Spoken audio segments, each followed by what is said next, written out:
It's another Sunday in River State. But Governor Nyesom Wike is using what is supposed to be a rest day to go around and inspect projects and also ensure that things are going on smoothly across the state capital. And in the course of going round, the governor, following a security report, has decided to make a stop at the Nkpogu community in Port Harcourt. Jesus Christ!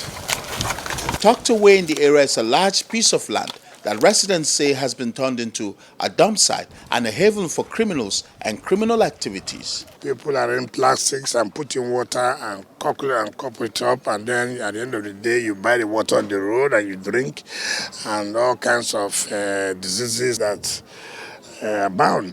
Just look at what is going on. Look at what's going on. Nobody will allow this to happen.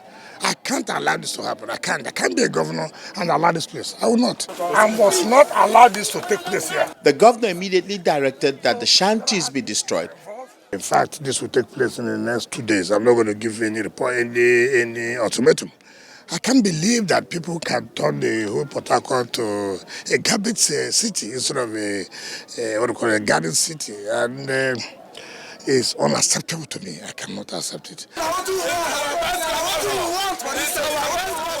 He says the ongoing demolition of shanties and other criminal hideouts will continue as it's already yielding positive results. We will continue to do this and to clear the criminals out of this Port Harcourt, and that is what I owe the people of the state and the business community. Governor Nyesom Wike also on Sunday inspected remodeling work on the popular Waterlines building, the Nkpolu Oroworuku flyover and the Rumukalagbo Oroworuku flyover, all of which are at an advanced stage. We have taken a lot of corrections and amendments to be made, and some areas to be acquired that were found that escape for hoodlums, and it's our duty to make Rivers safe.